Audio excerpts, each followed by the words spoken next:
Boa noite, como vocês estão? Nós estamos aqui novamente para estudarmos mais um pouquinho, né, do livro de Daniel. Ele agora é o último livro dos profetas maiores. Logo nós estaremos iniciando os profetas menores, então entramos na fase final do nosso estudo do Antigo Testamento, certo? Vamos orar para começar a nossa aula? Senhor, nós te agradecemos porque até aqui o Senhor tem nos ajudado. Te agradecemos pelo teu amor, pelo teu cuidado, pelas muitas mensagens, Senhor, que nós podemos aprender com a tua palavra. Te agradecemos, Senhor, porque o Senhor nos dá a oportunidade de estudarmos, de aprender. O Brasil tem liberdade, Senhor, e nós podemos então estudar, ó Pai, a palavra de Deus. Senhor, que nós possamos cada dia guardá-la em nosso coração, possamos aprender e praticar os princípios que estão nela, Pai, impressos e que devem falar ao nosso coração. Nós te louvamos por tudo e pedimos, Espírito Santo, nos ensina, nos ajuda, em nome de Jesus. Amém. Muito bem. Então, hoje nós vamos encerrar o livro de Daniel, certo? Eu gostaria de dizer a você que está assistindo, acompanhando, para a Rafaela, né, que sempre está presente nas aulas, parabéns. Eu fico bem feliz de ver o quanto ela tem participado. Espero que muitos estejam fazendo da mesma forma. E que gostaria de convidar você a comentar, a deixar o seu like, a entrar lá no WhatsApp através do link que o Jairo deixa ali para participar dos forms, né? A gente já colocou os poéticos, encerramos lá os livros históricos e já em seguida vamos colocar o forms de Isaías, Jeremias, Lamentações, Ezequiel e Daniel. Tá? Então, juntos eles vão em duas partes, eu acredito, e aí vocês podem responder aí o forms, estar aprofundando um pouquinho, né? Testando um pouquinho daquilo que você aprendeu e que tem sido importante para você nesse tempo que nós temos vivido, que são, né, os estudos do Antigo Testamento, certo? Muito bem, vamos lá então. Nós paramos no objetivo do livro, né? O objetivo do livro de Daniel, e o objetivo principal do livro é declarar a soberania de Deus sobre todas as nações, conforme foi demonstrado por intermédio de Daniel e seus amigos a 2 monarcas da Babilônia e a 2 da Pérsia. Assim, Daniel revela a previsão de 4 reinos gentios e também as 70 semanas de Israel, que teriam que se cumprir no tempo, né, antes do próprio Deus estabelecer um reino na terra. Nós falamos sobre isso tem a ver com Apocalipse também, certo? Nós temos dito, né, no estudo de Daniel que muito daquilo que a gente vê em Daniel descreve e também interpreta algumas coisas que estão lá em Apocalipse que nós podemos entender. O propósito do livro não é enfatizar o programa redentor de Deus, mas o programa do seu reino, até que ele seja estabelecido permanentemente com a vinda do Messias. Ou seja, o livro de Daniel ele vai começar ali na história da Babilônia e vai até a volta de Jesus e o seu reinado, certo? Muito bem. Olha lá então. Vamos ver as contribuições do livro de Daniel. Então, a ênfase gentia, né, em Daniel, ele fala mais de reinados gentios do que nos de Israel. Foi preparado especialmente para o ministério das cortes gentias, sendo que ele mesmo pertencia à nobreza de Judá. O livro foi escrito mais da metade em aramaico, ou seja, era a língua popular do Oriente Médio no século 7 a.C. até 7 depois de Cristo, certo? O papel dos gentios é o principal tema do livro, está lá no capítulo 2 do 7. Ou seja, Daniel ele vem com essa característica mesmo apocalíptica, né? Falando sobre as nações e sobre aquilo que aconteceria a todo o mundo, né? Quais seriam os impérios, quais seriam os reinos e até que o Messias voltasse.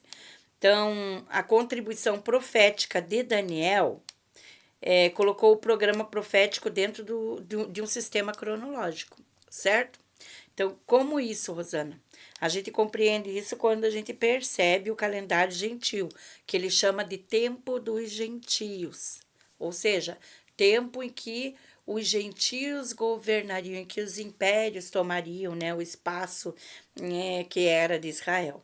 E o calendário judaico das 70 semanas também, ou seja, ele está falando com o mundo, com as nações, e ao mesmo tempo ele está mostrando ali nessas 70 semanas o que acontecerá com Israel. Isso está lá nos capítulos 2, 37 e 44, no 7, 3 e sequência, no 9, 24 a 27, tá? O conteúdo sobrenatural do livro de Daniel e a linguagem apocalíptica. Então, Daniel registra o que há de mais miraculoso, pode ver. Se você perceber Isaías, apesar de Isaías relatar a cura de Ezequias, a gente vê pouco daquilo que Deus faz, né, ali, muito pouco, mas Daniel, ele registra milagres, coisas sobrenaturais, nos 6 primeiros capítulos, inclusive é um livro maravilhoso para ler para as crianças, porque são muitas aventuras. Eu estou falando isso para vocês porque, caso vocês não saibam, né, o meu interesse pela Bíblia começou na infância e era justamente as histórias, Daniel na Cova dos Leões, né, a Fornalha e outras histórias ali que são muito bacanas para se ler para as crianças. Fica a dica aí, né? Então, nos 6 primeiros capítulos e os acontecimentos de sabedoria ou poder sobrenaturais. Então, eu coloquei aqui, ó, do 1, do 17 ao 20, do 2, 28, do 3, 25 a 27, 4, 33 a 34, 5, 5, 6, 22. O livro é um livro apocalíptico, no verdadeiro sentido de apocalipse, uma revelação de Deus. Por que a gente está falando nisso? Porque existe uma linguagem conhecida entre os judeus, que é a linguagem apocalíptica, ou seja, ela é mirabolante, vamos dizer assim. Quando você lê Apocalipse, você vai ver acontecimentos incríveis, né? De filme de ficção, não é verdade? Tem um momento lá que diz assim que tinham uns seres, uns monstros lá com corpo como se fosse um corpo de gafanhoto com cabeça de gente. Então, veja, a gente não consegue imaginar isso aqui, né, olhando. É um cena de filme mesmo, né, daqueles filmes futuristas, certo?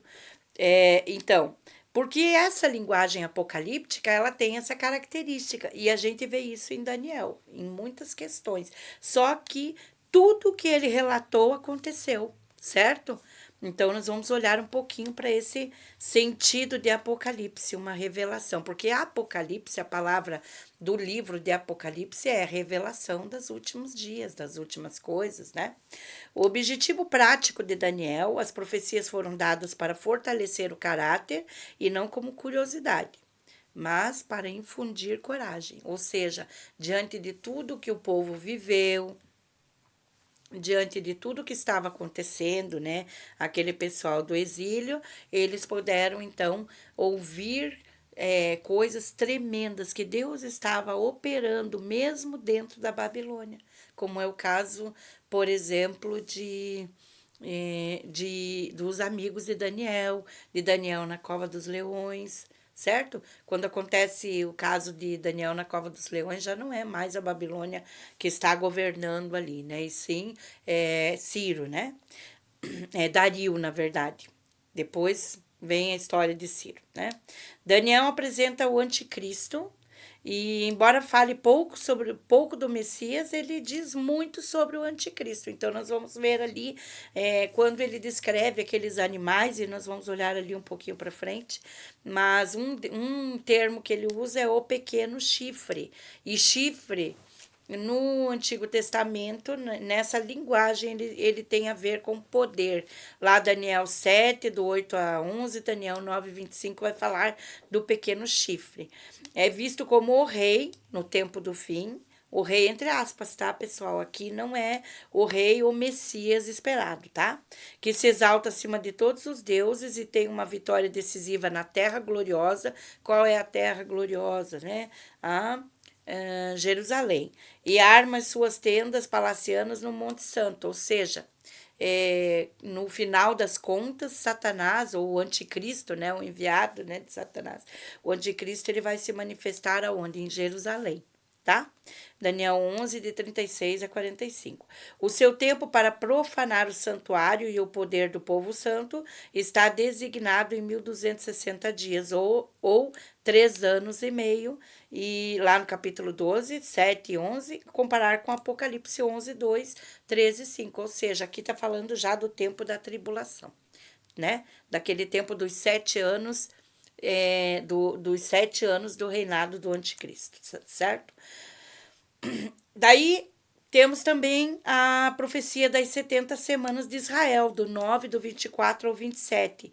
7 setes, ou seja, 49 anos. 7 vezes 7, 49. Reconstrução de Jerusalém nos tempos ali de Ciro, que é quando ele decreta, né, que o povo pode voltar. Então, ali tem 49 anos. Aí são 62 semanas de 7 anos, que dá 434 anos. Após esse tempo, o Messias é cortado. Ou seja, esse é o período em que os impérios, né, a Babilônia, depois o Império Medo-Persa, depois Alexandre com a Grécia e depois os romanos, certo? Então, até que o Messias é cortado, ou seja, até a morte de Jesus.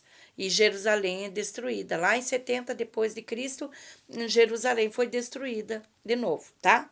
Pela segunda vez. Lembra que nós falamos isso quando nós estudamos os livros anteriores aí. E ficou faltando um período de 7 anos, que é a época final do pacto entre o príncipe aqui, príncipe com aspas, romano e Israel. Ou seja, aqueles 7 anos ali é o tempo da tribulação, aqueles 7 anos lá do final de Apocalipse e que vai acontecer, certo? O meio 7 são 3 anos e meio, o período da abominação e a desolação de Jerusalém. Então, em Daniel, nós vemos muito daquilo que diz em Apocalipse. Viram que interessante? Lembra quando eu digo para vocês que o Antigo Testamento explica o Novo e o Novo explica o Antigo? Olha que interessante, né? Algumas pessoas acham que não é importante estudar o Antigo Testamento. Nós estamos vendo quanto significado, não é? E o futuro da nação israelita. Então, esse eu até separei aqui para a gente dar uma olhadinha, tá? Então, as 70 semanas de Daniel. Um grupo 7 vezes 7, olha lá, acabei de falar, né? Lá em Neemias 2,15 aparece essa ordem para que os judeus voltassem e reconstruíssem, né, os muros e o templo. O segundo grupo, 62 vezes 7, 434 anos do Messias. Daí a gente vê lá que o Messias é cortado, né? O terceiro grupo é aqueles 7 anos da tribulação, e aqui a gente entende como é que a gente fala, mas são 7 anos ou 7 dias, 7 semanas de um ano. Como que é isso? É porque existem 2 palavras no hebraico que traduzem isso. Então, quando se refere aí a mim, está falando sobre 7 dias, e a mim lá em Gênesis, certo? Shabua, quando a gente fala em Daniel, que são semanas de anos, certo? Por que será que esse povo passou por tudo isso, né? E aí nós vemos aqui a visão do livro de Daniel. Lembra que Nabucodonosor tem um sonho, aí ele não consegue entender, né? E aí ele chama todos os sábios do reino, e aí aparece Daniel, e Daniel interpreta o sonho de Nabucodonosor. Então ele tem um sonho com uma estátua, olha lá, que tem a cabeça de ouro, que tem os braços e o peitoral de prata, que tem o ventre de bronze, as pernas de ferro, os pés de barro e ferro, certo? Essa estátua aqui tem tudo a ver com o período dos gentios, é isso que nós estávamos falando agora há pouco. E aí, logo em seguida, acontece a visão dos animais. Agora vamos ver as suas representações, tá? O primeiro animal é um leão alado, que simboliza a Babilônia, tem a ver com esse tempo da cabeça ali, o reinado da Babilônia. O segundo animal, ele vai representar o Império Medo-Persa. É um urso, né? E ele representa esse império aí Medo-Persa, que, né, Ciro, Dario, aí a gente vê ali como é que foi esse período. Aí depois vem o ventre de bronze, que é o terceiro animal. É um leopardo de 4 asas e 4 cabeças, que simboliza a Grécia, tá? Então, as 4 asas simbolizavam a, a pressa de Alexandre em conquistar a terra, né? Alexandre o Grande. E as 4 cabeças simbolizam os 4 generais de Alexandre que acabaram dominando, né? Porque Alexandre morreu muito cedo e quando ele morre, antes dele morrer, ele divide ali o espaço e esses 4 generais de Alexandre acabam ficando com o seu império, com aquilo que ele conquistou, certo? É, depois vem o quarto animal, que é um animal desconhecido, tá? E esse animal aqui simboliza Roma, tá? E a gente vê que lá no final, vejam, são 2 pernas, né? Lá no final, Roma ela foi dividida num período ali, ela ficou sendo Roma Ocidental e Roma Oriental. Então, por isso, 2 pernas, certo?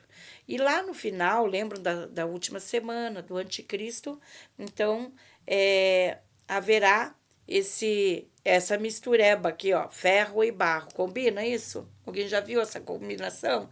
Não rola, né? Não rola. Olha só, ferro e barro, um muito duro, outro muito mole, certo? Então, assim, vai ser, por quê? Porque vai ter um período ditatorial, uma forma ditatorial e uma forma mais maleável aí, né? A gente mais ou menos pode perceber como estão se formando as nações agora, qual é a organização que eles têm. E aí, olha só, tem a ver com os dedos da estátua, porque os dedos, a estátua tinha as pernas e os pés de ferro, mas os dedos de barro. E aí você pode imaginar o que termina isso, né? Não dá certo. Então, esses 10 dedos de barro tem a ver com as nações do final dos tempos, que 10 nações vão se juntar e elas vão governar o mundo junto com esse líder ditatorial aí, e não vai dar certo, né? O que nós lemos lá em Daniel? Que uma pedra, olhem a minha figura, ali tem uma pedra que foi lançada cortada sem o auxílio de mãos, ela rola sobre a estátua e destrói então esse período aqui do império do império humano, né? Então, quem é essa pedra? A pedra de esquina, aquela que os construtores rejeitaram, é Cristo. Amém? Gostaram dessa? É muito bacana, né, essa parte da estátua. Olha lá, o Nabucodonosor sonhou com isso quantos anos, né, antes de Jesus. Olha a cristologia em Daniel. Em 2:34 e 35 e 44 e 45, a pedra cortada sem o auxílio de mãos que fere a estátua e derruba, certo? Então, é Jesus essa pessoa, é essa pedra, tá? Em 7, capítulo 13 e 14, o Filho do Homem que vem sobre as nuvens do céu descreve a vinda do homem Deus. Quem é esse homem Deus? Jesus, amém? Em 9, 25 e 26, faz uma referência específica de Cristo como Messias, que está ligado diretamente à destruição de Jerusalém. Então, ali ele vai falar que o Messias é cortado da terra, certo? Então, quando Jesus morreu, né, eles é sobre isso que Daniel está falando, que Jesus é morto, certo? Mas depois liga com a destruição de Jerusalém, e aí a gente vê então que ficou faltando a última semana para ser completada em Daniel. Qual que é o esboço de Daniel? O tema é o soberano cuidado de Deus para com Israel durante o tempo dos gentios. Percebam, nós falamos sobre os profetas maiores, nós falamos sobre a destruição, nós falamos sobre o exílio que a Síria levou cativo Israel, né, o reino do norte, em 722. Nós falamos sobre em 586, quando Judá é levada cativo, né, até um pouco antes, nós vemos lá as 4 turmas sendo levadas. Então, a gente viu ali que essa primeira turma, Daniel fazia parte, seus amigos também. Então, a gente está vendo aqui, dentro desse esboço de Daniel, que apesar de Israel ter sido levado cativo, de Judá ter sido levado, de sua estrutura ser toda destruída, Deus ainda assim cuidou do seu povo. Certo? Nós vimos também que Daniel, ele foi o que? Governador, e com isso ele acabou separando um lugar interessante ali onde Ezequiel, ele monta ali, né? Nós vimos aquela colônia, né? Próximo a Nippur, ali, vimos como é que tudo se harmonizou de um jeito que Deus cuidou do seu povo lá dentro da Babilônia. Alguém riu um dia quando eu falei assim: Deus curou a idolatria de Judá dentro do lugar mais idólatra do mundo. E é isso que nós estamos falando, o cuidado de Deus diante de tudo isso, né? Então, olha lá, as vitórias pessoais de Daniel sobre a oposição dos gentios. Então, do capítulo 1 ao 6, nós vamos ver o cativeiro e a preparação dele para o serviço, a interpretação da grande estátua, que é o momento. Lembram de José? Daniel teve um momento parecido, né? Os seus 3 amigos na fornalha, no capítulo 3, a interpretação da árvore de Nabucodonosor, a interpretação da escritura na parede com Belsalzar, o livramento da cova dos leões, né, com o rei Dario, certo?